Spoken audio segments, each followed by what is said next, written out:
who will breathe life into you, who will breathe life into this world, who made us, who created us, will be the same God who sustains us. And anything that you face, any worry, any thought, anything that you face, listen, laugh it off and know that God is in charge. Yep. Know that He has a plan. Know that even though you don't see it, there's a ram in the thicket. There's a God who's in charge. There's a plan that's going to take place. And here's where I go, okay? If you have your Bibles, Romans 8:28. Jason, I know knows this passage by memory. I'm sure many of you do too.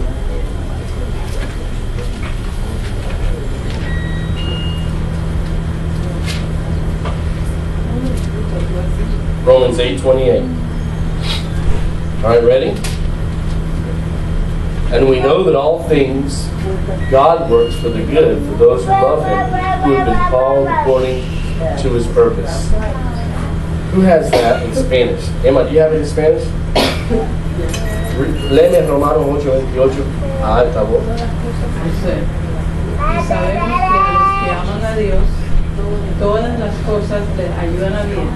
Esto es, a los que conforme a su propósito son llamados. Wow. Here's my question for you today. You got a situation, you got a problem, can't resolve it, don't know how it's going to be taken care of, find yourself in the middle of the test. Here's my question. Do you love God? Do you love God this morning? Yes, I do. Amen. Called according to His purpose? Most definitely. Guess what? He's got a plan. He's got a salvation. He's bringing it about. Look down at 8:28. Let's look at 8:35. I want to read that with you also. Good passage, man. Who shall separate us from the love of Christ? Wow. Let's stop there for a second. When Joseph was in the well, there was no hope. He was going to be traded off. It was cold. It was nasty. His own brothers had left him. Who shall separate us from the love of God? Wow.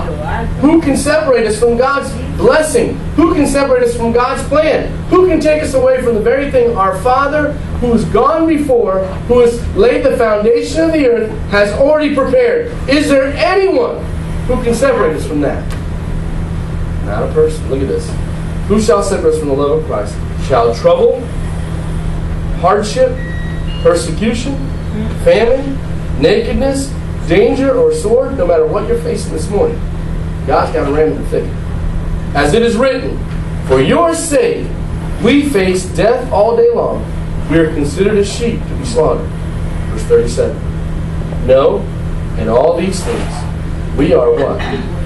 More than conquerors through Him who loved us. There's a plan. Can I tell you something? It's not a plan to be a loser. It's a plan to be a winner. As it is written, for your sake we face death all day long. We are considered as sheep to be slaughtered. Verse 37. No, in all these things we are what? More than conquerors through Him who loved us. There's a plan. Can I tell you something? It's not a plan to be a loser. It's a plan to be a winner. It's a winning plan. It's a blessed plan. Look at this. And I go on. It says, neither height, for I am convinced that neither death nor life, neither angels nor demons, neither present nor future, nor any powers, neither the height or depth, nor anything else in all creation, will be able to separate us from the love of God that is in Christ Jesus. That's a passage I want to leave you with today. And I want you to think about it. You know what? There are going to be days. When you want to live blessed by God, I'm going to tell you right now, Joseph's family, did they not live blessed by God? Did they not have everything? Did not the blessings of Egypt, were they not given to Joseph's family? Did Jacob worry? Was he thinking how things were going to get resolved? Was he worried to the point where he almost didn't see God's blessing? Even to the point where sometimes God used just a little bit of family in that man's life to bring him to the place to know that he had a plan and to bring him to a place of blessing. You ever been there? You ever wondered where your place of blessing is? How are you going to get from point A to point B? Understand this.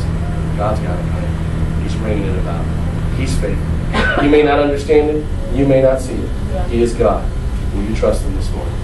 Will you have the confidence today to say to God, Lord, I trust what you're doing. Whatever it is, I trust you.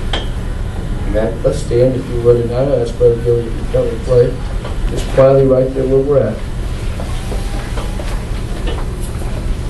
Julie, what do you got ready for the offering?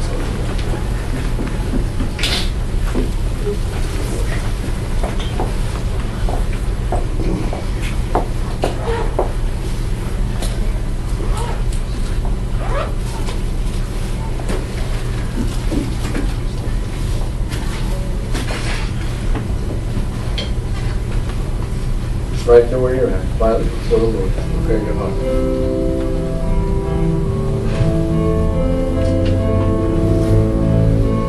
Maybe you came this morning and you've got a real need, a real situation. You don't know how it's going to get resolved. You need a miracle of God. You need God to pull something out and make it happen. Can I tell you this morning? He's going to do it. He's God. You might go through some tough times. I'm not promising it's going to be easy, but I will promise you this. There is an answer. There's a place of blessing that God has prepared for you. And He's going to give you all those things that you need. Lord. Amen? Right now, let's just lift up our hearts to the Lord as Billy plays. And as they sing, think about the love that God has for you and how He wants to bless you. And say, Lord, I trust you this morning. I trust your plan. I may not see it, but I trust you. And I know you'll bring it about in my life. I'm going to step to the back. If you want prayer, you come there. I want to pray for you. If I can pray for you to help you have the faith necessary to believe God for a wonderful outcome to whatever situation you're facing this morning, I want to pray for you.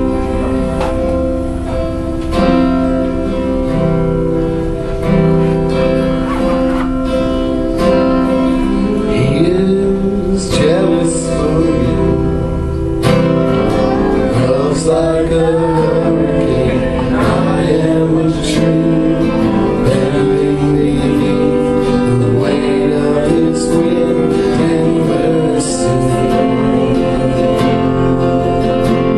And all of a sudden, I am unaware of these afflictions eclipsed by glory. I realize just how beautiful you are. Great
been a difficult year for some.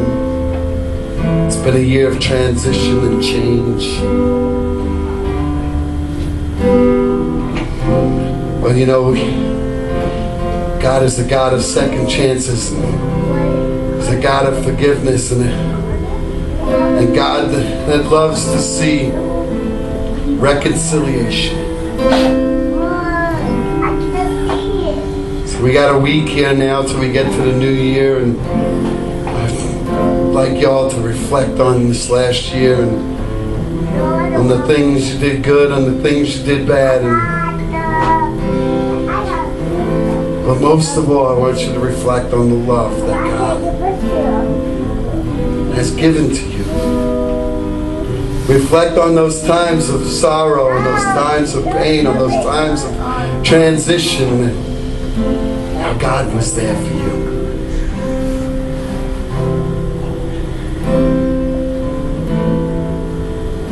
How He loved you so.